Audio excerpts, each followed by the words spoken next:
Sud Radio. Le petit déjeuner politique. Bienvenue, 7h44, c'est le petit déjeuner politique de Jean-Frédéric Poisson, qui est président du Parti chrétien-démocrate et ancien député. Bonjour Jean-Frédéric Poisson. Beaucoup d'interrogations après l'acte d'un agent hier à la préfecture de police, 4 morts. Il s'était converti à l'islam, d'où la suspicion, mais le parquet antiterroriste n'a pas été saisi. Ce serait peut-être aussi lié à un conflit interne, mais c'est quand même une illustration ou non, selon vous, de la violence un peu dans la société, non ?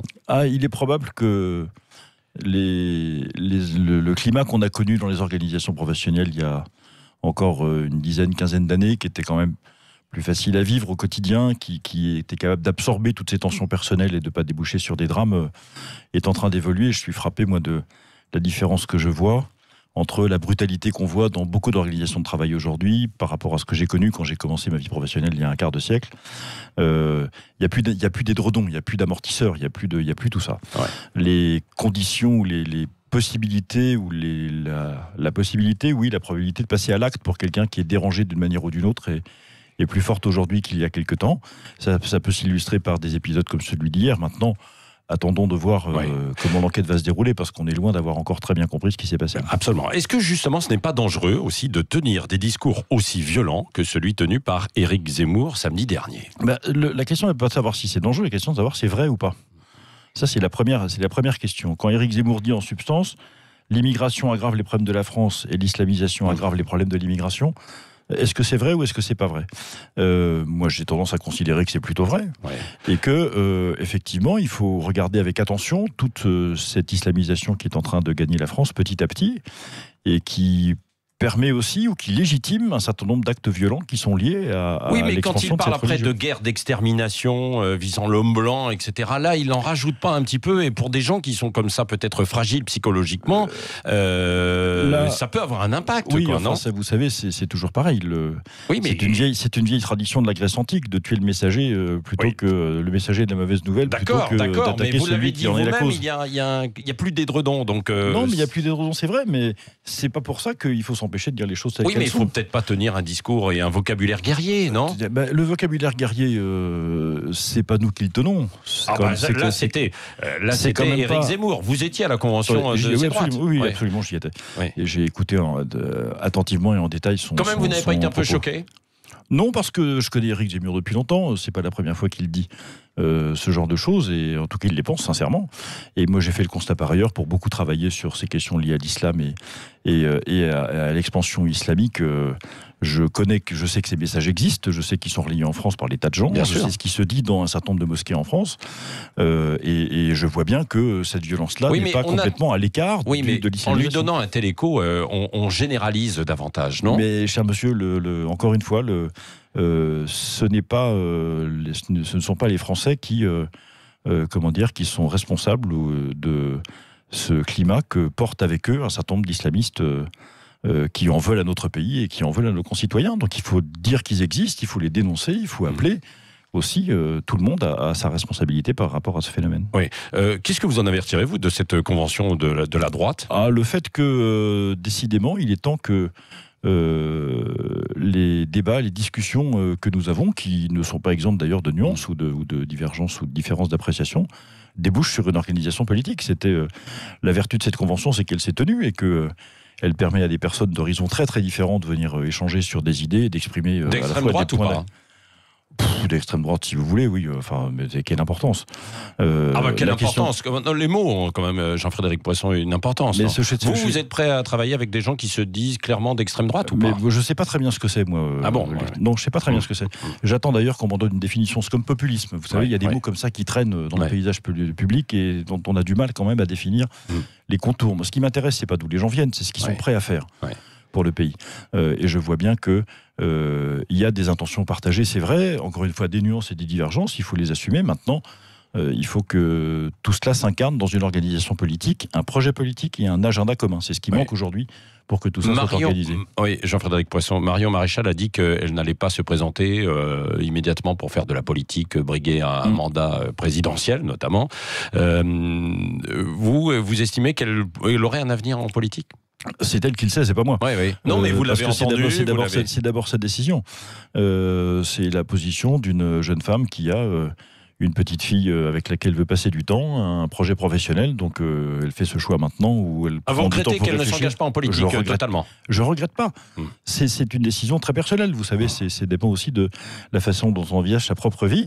Est-ce qu'elle a un avenir politique? Probablement. Il faut maintenant qu'elle le décide et qu'elle le mette en œuvre. Oui. La réforme des retraites, le président Macron était hier soir à Rodez pour lancer... le président Macron était en campagne municipale hier soir. Il n'était pas, il n'était pas à parler de la réforme des retraites. Il a parlé des retraites quand même pendant plusieurs heures. Et on a appris quoi?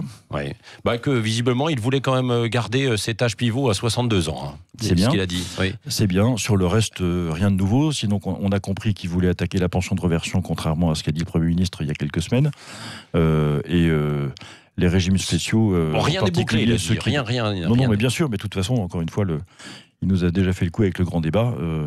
J'espère que les Français vont pas se faire avoir deux fois. Encore une fois, il fait campagne municipale à peu de frais sur le dos de l'argent du contribuable. Plus ça va, plus c'est confus alors sur cette réforme des retraites. Si c'était clair, il la ferait. Oui. Vous savez, comme disait Clémenceau, si vous savez quoi faire, faites-le. Sinon, nommez une commission, on pourrait dire faites un débat. Donc c'est bien que on sent qu'on a besoin de temps pour faire avaler tout ça aux Français. Alors qu'il y a le débat à l'Assemblée nationale autour de la PMA, vous appelez à manifester vous dimanche prochain donc à Paris. Pourquoi ?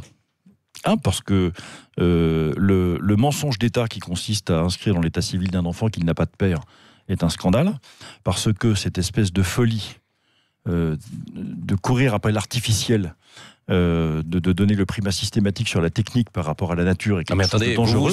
Vous vous soignez aussi à travers des médicaments, non ? Oui, mais vous savez, c'est pas, les médicaments, c'est pas d'hier. Hein, les Grecs et la médecine antique connaissaient déjà les médicaments.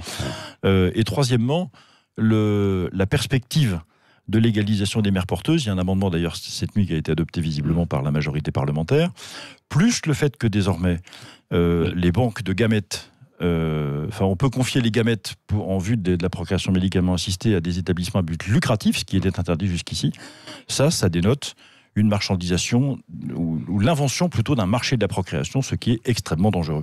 Donc pour toutes ces raisons, je manifesterai dimanche et j'invite nos concitoyens à en faire autant. Oui, les Français qui sont favorables pourtant à l'ouverture de la PMA, selon des sondages qu'on a donnés. Ça dépend de la manière dont on pose la question, c'est toujours pareil. Êtes-vous favorable à la PMA? Oui, 2 tiers. Êtes-vous favorable au fait que des enfants puissent naître sans père? Non, 2 tiers. Donc voilà. C'est tout derrière. Parce que pour vous, derrière, il y a la GPA qui est inéluctable. Mais depuis bien sûr. Non, mais vous avez vu, encore une fois, on a répété à l'Assemblée que non. La preuve que non, puisque cette nuit, visiblement, un amendement a été adopté dans ce sens. Donc, mais ça, c'est pour reconnaître évidemment les enfants qui sont nés de GPA. Évidemment. Donc ça veut dire qu'on l'accepte. Non, ça veut dire qu'on légalise et on donne un statut à ces personnes. On légalise, voilà, vous avez dit le mot juste. Non, mais on légalise pour des personnes qui sont issues de la GPA. Il n'y a pas lieu, on ne peut pas considérer comme une bonne chose le fait de légaliser en France des actes qui seraient interdits dans notre droit, mais commis à l'étranger. C'est comme si on légalisait le trafic de drogue de quelqu'un qui trafique de la drogue à l'étranger, qu'on disait en France, non, tout va bien. Mais alors qu'est-ce qu'on fait de ces enfants? Mais ils ont une nationalité, c'est pas la nationalité française. Et ça n'est pas à nous de tordre... Ils peuvent avoir la nationalité ensuite française. Ça n'est pas à nous de tordre notre droit pour faire en sorte que des parents qui sont gênés par les décisions qu'ils ont prises eux-mêmes puissent se retrouver dans le confort qu'ils recherchent. C'est pas à nous de faire l'effort, c'est la responsabilité des parents qui l'assument. Vous n'avez pas peur de faire un flop quand même dimanche prochain? Non, il n'y a pas de flop. À partir du moment, vous savez, où on manifeste pour défendre ses convictions et pour dire son désaccord, c'est d'abord un devoir, je crois, citoyen. C'est une possibilité qui est offerte par nos institutions, donc il faut en profiter.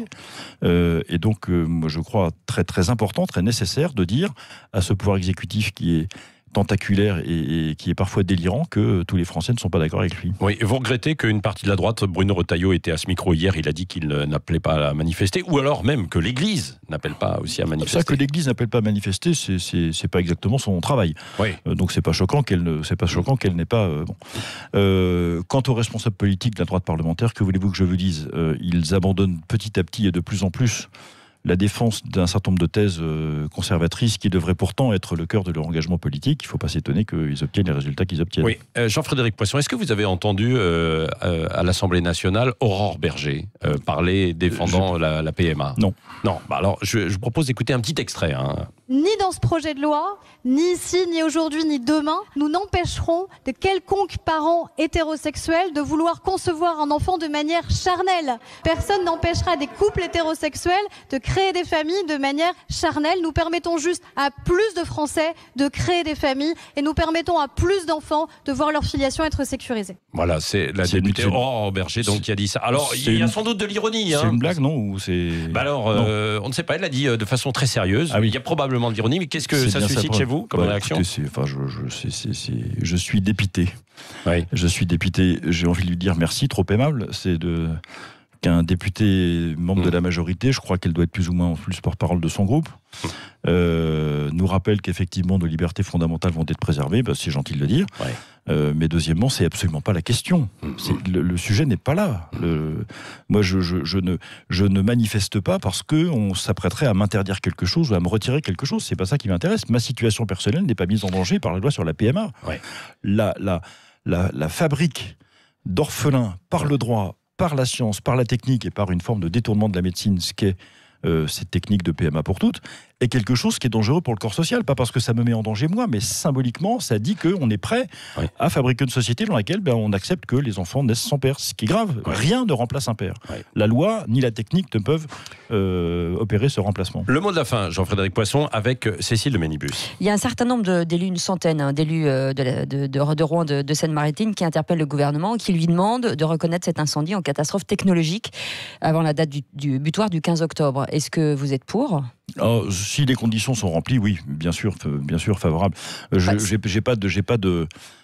sais pas quelles sont précisément les conditions pour que cette reconnaissance soit effective, mais visiblement, on est quand même. Mais quand vous dites si les conditions sont remplies, ça nous paraît évident, non ? Oui, à la réserve que je ne connais pas le détail du dossier, donc je ne peux pas le dire précisément, mais apparemment, de ce qu'on en sait, oui, ça paraît très normal que cette reconnaissance soit acquise. En tout cas, ce serait de nature, je crois, d'abord à réparer un certain nombre de dommages plus facilement pour les familles et pour les collectivités qui en ont subi et les entreprises, et il y en a de nombreuses. Et puis deuxièmement, il y a derrière cette reconnaissance, comme pour une catastrophe naturelle, une expression particulière de la solidarité nationale à l'égard de ceux qui sont percutés par des catastrophes de cette nature. Oui. Et je pense que l'expression de cette solidarité, si elle passe par cette reconnaissance, serait bienvenue. Merci Jean-Frédéric Poisson, président du Parti chrétien-démocrate, ancien candidat à la présidentielle, on le rappelle aussi, ancien député, était l'invité ce matin de Sud Radio. Restez avec nous, on revient dans un instant, 7h56, c'est Grand Matin Sud Radio. Le Grand Matin Sud Radio.